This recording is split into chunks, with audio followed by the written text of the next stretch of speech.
Hi, Michaela here with Michaela's Counseling and Connections Coaching. I had somebody ask me recently about the difference between the preoccupied attachment style, preoccupied ambivalent, and fearful avoidant. And so I want to talk about that a little bit today, and also because it's the only attachment style besides secure that I haven't covered. So definitely want to talk about secure soon too, because if you're working on healing, and if you're building that in your relationships, it is so, so good to know what to look for and to be able to notice not just the indicators of insecurity, but really notice those little glimmers of security as they come in and as they grow and as they become more and more who you are in relationships, which, by the way, I want to remind you is perfectly possible. It's how we're all wired to begin with. These other things, they're adaptations.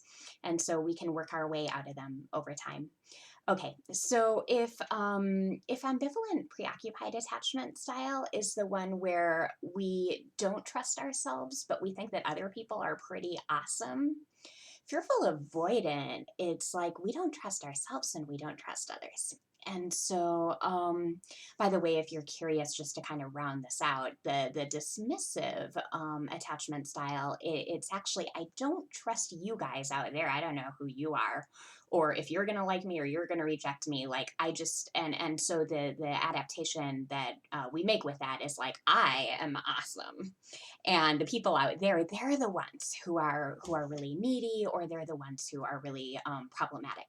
So we've got dismissive, I trust myself, which is interesting because it's kind of a bit of a pseudo trust. It's more of like a self reliance and like having to build yourself up, or pedestalize yourself a little bit in order to feel like you're looking down at people that you're actually really afraid will reject you. So interesting, but it appears like self trust.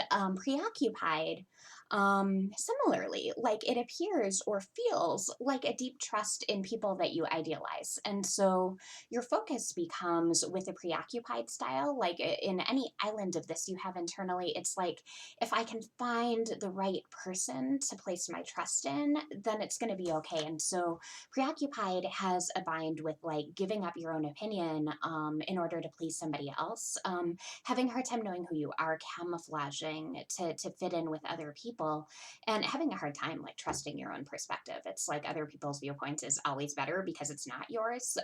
So that's a really, yeah, it's actually very distinctly different from the fearful avoidant, because the fearful avoidant, it's like, okay, we've got I'm the port in a storm, we've got somebody else's support in a storm. Fearful avoidant, no port in a storm, there's nowhere. This one is also called disorganized. And actually, I would really welcome comments. What do you think? Is it actually disorganized, or is there an organization once you understand what's going on with this style? Because I've heard it said both ways. I've heard that for some people, it is so helpful to hear, it's really hard to have no strategy in relationships. Like, it's really hard to have like a part of you that is really drawn towards and a part of you that's really drawn away. The other way that this is expressed is like there's a draw towards, and then there's terror. Like this one comes about when you've had either frightened or frightening caregiving, which is interesting. For a while, people thought that this was the strategy that people developed when they'd been abused, and thought that their child had to be dire. And then we learned not necessarily. It could be that mom or dad or one of the primary caregivers had trauma. They had a lot of fear inside. They kind of would lurch towards and lurch away from connection, and then baby learns that there's this fear, that there is this bind, that there is an away and a towards.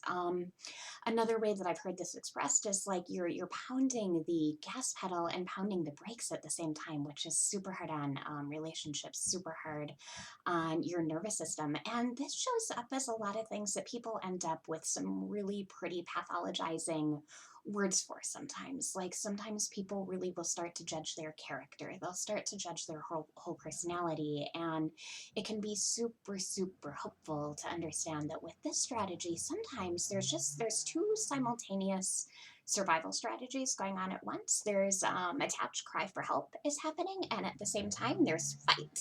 And so it's like, I hate you, don't leave me, right? It's this place that's just it's it's muddled and it's both sides. This is also the preoccupied strategy doesn't necessarily feel endangered.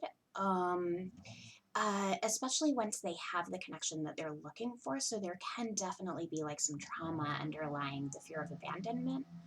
Um, and the dismissive, there can be some trauma with approach. This one very often has more overt trauma with both, just with connection in general. And so we start to see this like, I really want to reach out. I really want to find somebody. I really want somebody to care for me. And then there's also just this terrible mind. It's like, I think I really want this thing. And then once I have it, I'm terrified. I don't know what's going on. I don't know what's up or down. I don't know if I can trust this person. And that can come as a real surprise because people like this might feel preoccupied until they actually have the relationship that they thought they were looking for, but now they're scared. Now they don't know what's going on. And sometimes they will start looking for somebody else. Sometimes they'll be like, if I could just find the right safe person or the right safety. These people are also often serial self-help seekers. Um, they're trying to find some kind of equation to make relationships work. And the unfortunate thing is it's always felt like this hopeless, unsolvable puzzle. But often these folks will do a lot of self blame, a lot of self improvement, a lot of trying to figure out what the heck is going on, and will alternate between reaching out and not necessarily reaching out to people versus reaching out to books or, like talks that are going to explain their struggle. Um, Relationships are really tough on both sides. So one of the indicators that disorganized might be going on for you is like if with preoccupied, the indicator in relationships is people walk away because they feel like you're too needy, and you're constantly trying to regulate that neediness. With this one, it's more that relationships are just intensely conflictual, and sometimes it's hard to put words to exactly why that is, what that is. You might cycle between thinking it's you and thinking it's the other person, or end up where you're both in kind of a rotten deal if you both take it literally and go, gosh, we must both be terrible. Right? um, Therapists working with this style or partners engaging with somebody with this style will often feel inadequate or feel confused. Therapists will switch frames a lot with this. It's almost like they will take on the person's disorganization and go, let's work on coping tools. Hey, let's bring in some DBT. Hey, let's try to cognitively restructure this. Hey, I'm just going to be really here for you and really secure, and that's going to make it okay. And actually, it's been really important in my learning to be able to identify when I'm starting to kind of feel like I'm wanting to go different places. That's just an indicator that there might be a bind for the client.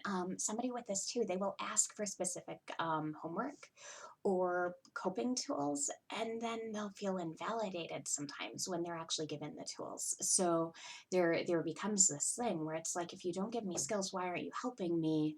But if you give me skills, why aren't you you're implying that something is wrong with me and I need these behavioral skills. So it's another one of those places where counselors who are aware with this, of this, I think, and compassionate with it, I think as I become increasingly knowledgeable about this approach, I really have a lot of affection towards the folks who are coming to me with this, and an ability to really hear their communications without taking their self attack or their attack of me, or others like quite so literally.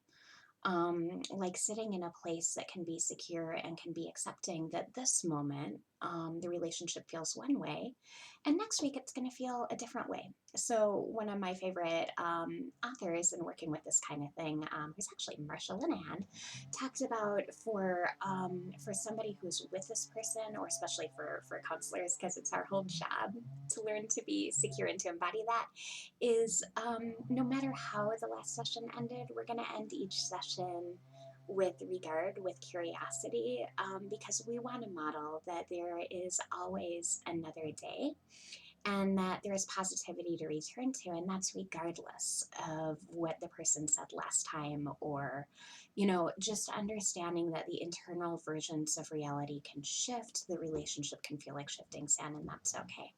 Another thing that I find with this style, though, oddly enough, and I don't know if it's the bandwidth of the clients who come to me with this, or if it's something about how I've learned to be too, is that I don't see a lot of people with this who don't also have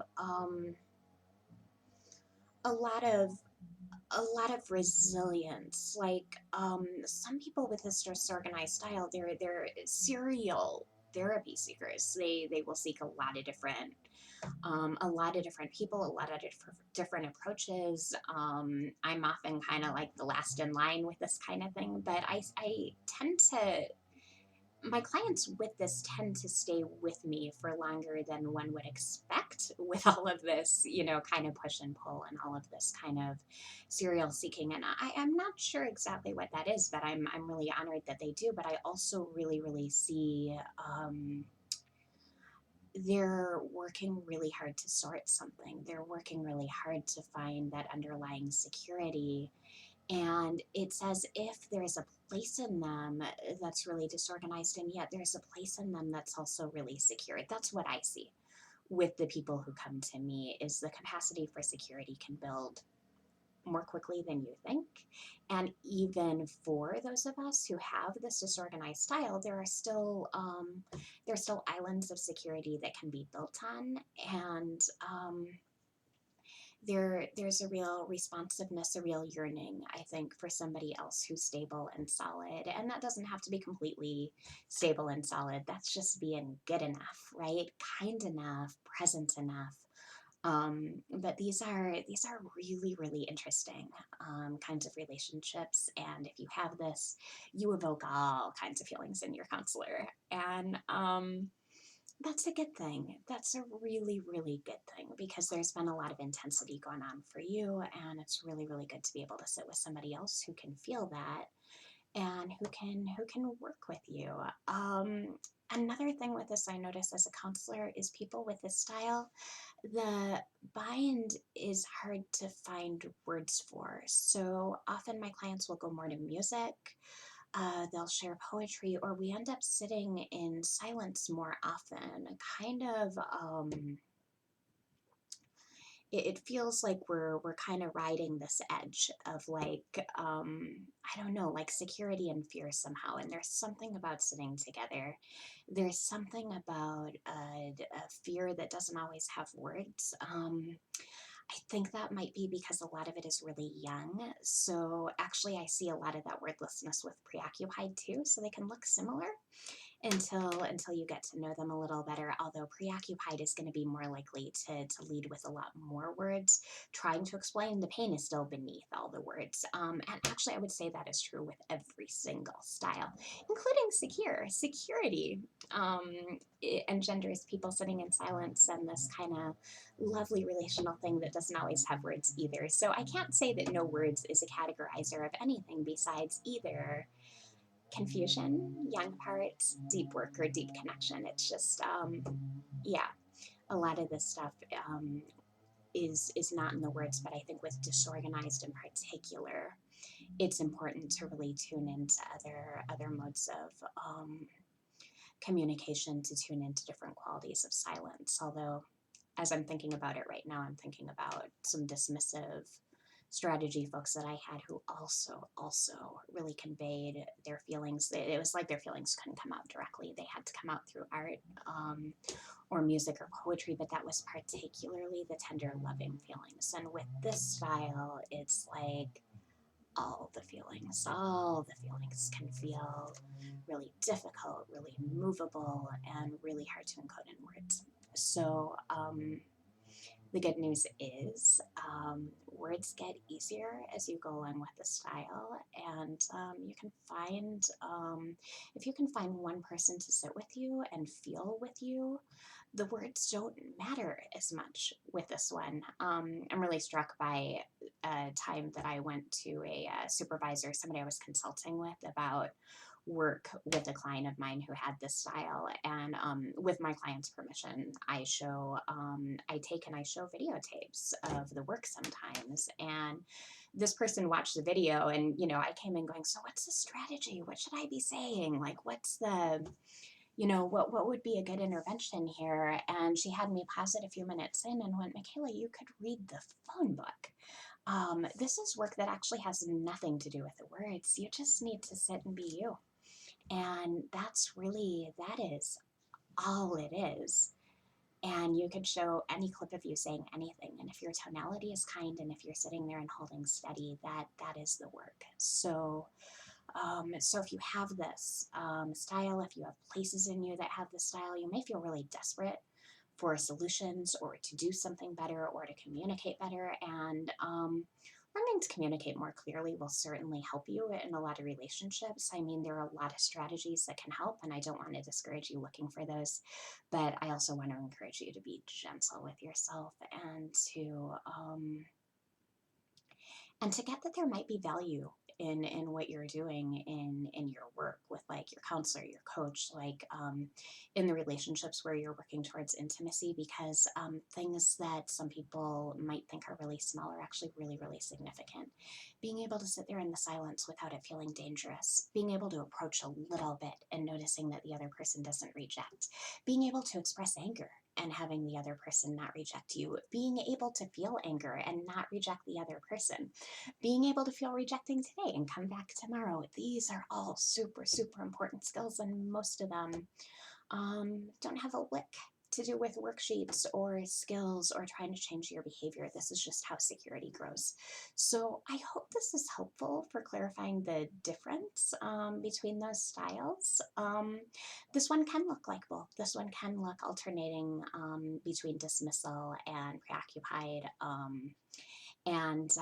I'm still learning about all these different styles all the time. And I'll tell you, when I'm sitting with somebody, I'm not thinking primarily about this anyway. I'm actually reaching for the security in every person and reaching for all the security that can grow between us. And that starts from session one. And I find that it is so important not to be fixated on like what's like wrong or what's problematic in the strategy, which is probably why when somebody asks me, so what's my style or what's the core thing? I'm like, I don't know. I'm really enjoying sitting with you.